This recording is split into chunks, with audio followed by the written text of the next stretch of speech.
The two polar region, Antarctica and Arctic region, have also been classified under desert region, but they are known as polar desert. We all know there are two poles, North Pole and South Pole on Earth. Okay, तो north pole के near जो Arctic region है और south pole के near जो है Antarctica reason है, वो दोनों रीजन भी डेजर्ट रीजन के अंडर आ जाते हैं और उनको हम पोलर डेजर्ट बोलते हैं. जो अंटार्कटिक डेजर्ट है उसका एरिया है 13,08,29,430 किलोमीटर स्क्वायर एंड जो आर्कटिक डेजर्ट है उसका एरिया है 13,07,00,000 kilometre square. Climate, the desert cover 1/5 part of the total land area of the earth. की जो हमारी जो अर्थ है उसका 1/5 पार्ट जो है वो डेजर्ट रीजन है. And they are characterised by arid climate condition. और वहाँ की जो क्लाइमेटिक कंडीशन है वो बहुत अरिड क्लाइमेट. अरिड वर्ड का मीनिंग मैंने आपको पहले बता दिया है, जो लैंड ड्राई और बैरन होती है. The temperature variation between the day and night are extreme. और जो उसका जो वेरिएशन है डे एंड टाइम का, डे एंड जो नाइट का टेम्परेचर, उसमें बहुत ज़्यादा वेरिएशन रहती है. डे में जो टेम्परेचर है वो 50 डिग्री से भी हाई चला जाता है, whereas during the night जो है 10 डिग्री सेल्सियस से भी कम हो जाता है. मेन रीज़न इसके पीछे क्या है कि जो ह्यूमिडिटी उसकी कमी है एटमॉस्फेयर में. ह्यूमिडिटी की कमी इसीलिए क्योंकि वहाँ पे वाटर शॉर्टेज है, तो वाटर शॉर्टेज की वजह से इवेपोरेशन नहीं होती और उसकी वजह से ह्यूमिडिटी इंक्रीज नहीं होती. The desert get heated very fast. और सनलाइट की वजह से जो डेजर्ट रीजन है बहुत ज़्यादा फास्ट जो है हीटेड गर्म हो जाते हैं और मेकिंग डेज अनबेरेबली हॉट, और बहुत ज़्यादा हॉट डेज हो जाते हैं. But the sand in desert जब tends to cool down very quickly after sunset. कि जब सन सेट हो जाता है, सूरज छिप जाता है, तो उसके बाद जो वहाँ की जो सैंड है, रेत होती है, जो बहुत ज़्यादा ठंडी होना शुरू हो जाती है स्लोली. जब ठंडी हो जाती है तो जो टेम्परेचर है 10 डिग्री सेल्सियस से भी कम हो जाता है. डे में जो टेम्परेचर है वो 50 डिग्री सेल्सियस से भी हाई चला जाता है, लेकिन जो नाइट टाइम है वहाँ पे 10 डिग्री सेल्सियस से कम लो हो जाता है, क्योंकि नाइट टाइम जो है जो सैंड है वो बिल्कुल कोल्ड हो जाती है और कोल्ड होने की वजह से टेम्परेचर डाउन आ जाता है. और जो डे टाइम होता है वहाँ के सनलाइट की वजह से वहाँ पे जो डेज बहुत ज़्यादा हॉट हो जाते हैं, क्योंकि सैंड बहुत ज़्यादा हॉट हो जाती है सनलाइट की वजह से. तो इसीलिए डे का टेम्परेचर 50 डिग्री सेल्सियस से हाई चला जाता है और जो नाइट का टेम्परेचर है वो 10 डिग्री सेल्सियस से लो चला जाता है. ओके, नेक्स्ट है वेजिटेशन. मैंने आपको पहले ही बताया कि वेजिटेशन इस टाइप की वेजिटेशन है जिसमें ह्यूमन बीइंग की कोई इंटरफियरेंस ना हो और जो प्लांट्स हैं वो अपने आप ही नेचुरली ग्रो की हो.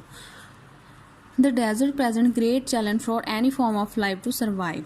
कि वहाँ पे लाइफ की कोई भी फॉर्म है उसे सर्वाइव करना बहुत ज़्यादा डिफ़िकल्ट है. But in order to survive in the desert plants have adopted to the environment.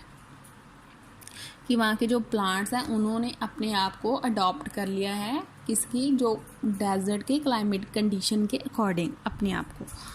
The desert plants mostly have very long roots. जो डेजर्ट प्लांट्स होते हैं वहाँ उसकी जो रूट्स है बहुत ज़्यादा लंबी होती हैं. They allow them to catch the moisture from deep within the earth. और वो उसे अर्थ के जो ग्राउंड वाटर होता है अर्थ का, उसे अब्जॉर्ब करने में हेल्प करती हैं long roots of the plants. They can collect the water available from the scanty rainfall and store them for longer duration. वो क्या करते हैं, जो प्लांट्स वहाँ के होते हैं, जब रेनफॉल होती है स्कैंटी कम रेनफॉल होती है, लेकिन उस रेनफॉल का जो वाटर है उसे अब्जॉर्ब कर लेते हैं, स्टोर कर लेते हैं फॉर लॉन्गर ड्यूरेशन, बहुत ज़्यादा लंबे टाइम के लिए. These plants have very few or no leaves at all to avoid loss of evaporation. जो प्लांट्स होते हैं वहाँ उसके बहुत ज़्यादा कम लीव्स होते हैं, कुछ प्लांट्स के लीव्स होते ही नहीं है. क्यों नहीं होते ये हम देखते हैं. All to avoid loss you can see cactus, acacia, baobab of water during the day. क्योंकि हमें पता है कि जो सनलाइट है, सनलाइट की वजह से लीव्स में जो वाटर होता है वो भी इवेपोरेट होता है. लेकिन जो डेजर्ट रीजन के प्लांट्स होते हैं उनके लीव्स बहुत कम होते हैं, कुछ प्लांट्स के होते नहीं है लीव्स, तो जिसकी वजह से वहाँ पे वाटर लॉस नहीं होता है। Instead of leaves these plants have thorns, कि जो प्लांट्स के लीव्स होते हैं उनके ऊपर थॉर्न्स जो है कांटे भी लगे होते हैं। They have thick stems with wax like coating which also prevent water loss from evaporation, और उनके जो स्टेम बहुत ज़्यादा थिक होते हैं, मोटे होते हैं, जिसकी वजह से वो एवेपोरेशन ना अपने अंदर से होने नहीं देते। जैसे कैक्टस, अकेशिया, बाओबाब जो है, these are some example of desert plants. Animal life in desert also has to endure the hostile climatic condition of the intense heat, lack of water and shortage of food. जहाँ के जो animal हैं वो भी अपने आप को adopt कर लेते हैं उसी के जो डेजर्ट की क्लाइमेटिक कंडीशन है, क्योंकि वहाँ पे बहुत ज़्यादा हॉट क्लाइमेट रहता है। तो कुछ एनिमल होते हैं जो वहाँ पे सर्वाइव करने के लिए अपने आप को उसके अकॉर्डिंग अपने आप को ढाल लेते हैं, ठीक है, अडॉप्ट कर लेते हैं वहाँ का condition. Armadillo, lizard, camel, spadefoot, toad, desert tortoise, sand grouse, road runner, desert geckos, hawks, falcons, vulture, scorpion, desert rat are some example. These are animals found in desert region. Camel, for example, can store a huge quantity of water in its body. जो camel है उसे ship of desert भी बोलते हैं। वो अपनी hump में बहुत सारा वाटर और फूड जो है वो स्टोर कर लेता है, और hence it can survive for days, और काफ़ी दिनों तक जो है जिंदा रह सकता है डेजर्ट में बिना कुछ खाए पिए। It can store food in the form of fat stored in its hump, कि जो फूड है उसे फैट की फॉर्म में अपनी हम्प में, जो ये उसकी हम्प होती है, इसमें वो फूड और वाटर जो है स्टोर कर लेता है। It doesn't get food for a long duration, it doesn't die of hunger, वो कभी भी भूखा नहीं मरता, क्योंकि उसने अपने अंदर अपनी हम्प के अंदर जो है फैट जो है स्टोर करके रखी है। Its bushy eyelashes protect desert sand from entering its eyes, कि इसकी जो आई लैशेज़ होती हैं बहुत ज़्यादा बुशी होती हैं, लॉन्ग हेयर होते हैं, जो कि जो डेजर्ट की सैंड है उसको उसकी आइज़ के अंदर नहीं जाने देते।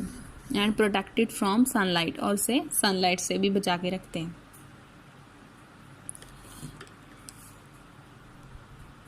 It can close its nostrils to protect from getting inside the nose, और अपनी जो नॉस्ट्रिल्स हैं, नोज़ है उसे भी बंद कर लेता है ताकि जो सैंड है उसके नोज़ के अंदर ना जाए। It can moderate its body temperature to protect water loss, और अपना बॉडी टेम्परेचर भी मॉडरेट कर लेता है ताकि जो उसे वाटर जो है टू प्रोटेक्ट वाटर लॉस, कि पानी की कमी महसूस ना हो। Like the camels all the desert animals have adopted themselves according to the harsh environment, कि जैसे कैमल ने अपने आप को अडॉप्ट कर लिया है उसकी क्लाइमेटिक कंडीशन के अकॉर्डिंग, इसी तरह बहुत सारे और जो एनिमल्स हैं डेजर्ट रीजन के, उन्होंने वहाँ का जो क्लाइमेट कंडीशन है उसे सर्वाइव करने के लिए अपने अकॉर्डिंग अडॉप्ट कर लिया है। Human life surviving the extreme hot and arid climatic condition has not been easy, कि वहाँ की जो बहुत ज़्यादा हॉट, गर्म और एरिड, ड्राई और बैरन क्लाइमेट कंडीशन है उसे बेयर करना ईजी नहीं होता है। Human population in the desert is sparse, कि वहाँ की जो ह्यूमन पॉपुलेशन है वो बहुत कम होती है। स्पार्स मीन्स कम। मोस्टली द नोमैडिक ट्राइब्स, जो नोमैडिक ट्राइब्स होते हैं, like Bedouins of North Africa, Tuaregs of Western Sahara have been in close contact with the desert life. They have been chiefly involved in animal rearing. वो animal rearing means जो है animals को पालना, ठीक है, trading, व्यापार करना, farming, hunting, वो एग्रीकल्चर करते हैं, शिकार करते हैं एनिमल्स का। These tribes move in search of oasis. अब यहाँ पे ऑसिस वर्ड आया, यू कैन सी देयर, कई जैसे हम कहते हैं कि वहाँ पे वाटर की शॉर्टेज रहती है डेजर्ट रीजन में, बट कहीं ना कहीं वहाँ पे ऐसी जगह भी है जहाँ पे बहुत सारे प्लांट्स होते हैं प्लांट्स ट्रीज होते हैं और वाटर भी होता है, ठीक है। तो उस टाइप की जो लैंड होती है उसे ओसिस बोलते हैं, और ये ओसिस हमें डेजर्ट में ही मिलेगा, ठीक है। तो where they can get fresh water, तो जो ट्राइब्स होते हैं, कबीले के जो लोग होते हैं, वो एक जगह से दूसरी जगह मूव करते हैं ताकि वो ओसिस फाइंड कर सकें और उस वहाँ से फ्रेश वाटर ले सकें। And the Oasis provide the opportunity of farming, और उनको फार्मिंग जो एग्रीकल्चर करने की भी अपॉर्चुनिटी देता है जो Oasis. You can see the picture of Oasis, ठीक है। यहाँ पे वो वाटर जो है फाइंड कर लेते हैं, और these are trees found near oasis. The desert are well endowed with mineral wealth like iron ore, copper, petroleum, natural gas। जो डेजर्ट लैंड है वहाँ पे बहुत ज़्यादा वास्ट वैरायटी ऑफ मिनरल्स जो है वो मिलते हैं, जैसे आयरन और मिलती है, copper. There are different metals जो है ज़मीन के नीचे से निकालते हैं, ठीक है। The extraction of a petroleum product has the major source of financial growth of the desert nations like Saudi Arabia, Kuwait, Iraq and Iran. की जो डेजर्ट लैंड है वहाँ के नीचे से जो पेट्रोलियम ऑयल फील्ड बना के जो पेट्रोल निकाला जाता है, ठीक है, वही पेट्रोल जो है इन कंट्रीज़ को फाइनेंशियल मींस जो है उनकी जो इकोनॉमी है उसे बढ़ने में बहुत ज़्यादा हेल्प करता है। इसीलिए ये जो कंट्रीज़ हैं बहुत ज़्यादा रिच हो जाती हैं, किसकी वजह से कि जो वहाँ पे नीचे से पेट्रोलियम निकाला जाता है, वो पेट्रोलियम जो है जब दूसरी कंट्रीज़ को एक्सपोर्ट करती हैं तो एक्सपोर्ट करने से उनका जो फाइनेंशियल कंडीशन है बहुत ज़्यादा हाई हो जाती है, ठीक है, उनकी इकोनॉमी बहुत ज़्यादा बढ़ जाती है। और इन कंट्रीज़ में कौन सी आ जाती है? Saudi Arabia, Kuwait, Iraq and Iran. ये जो कंट्रीज़ हैं मोस्टली डेजर्ट रीजन में आ जाती है। तो इनकी जो इनकम का मोस्ट सोर्स है पेट्रोलियम प्रोडक्ट्स हैं, जो कि वो ज़मीन के नीचे से निकालते हैं, ठीक है। अब आपको पूरा चैप्टर समझ में आ गया होगा। तो ये चैप्टर आपने रीड करना है, ध्यान से इस लेक्चर को सुनना है, और जो समझ में नहीं आया आप क्वेश्चन बॉक्स में जो क्वेश्चन लिख के भेज सकते हैं, ठीक है। ओके।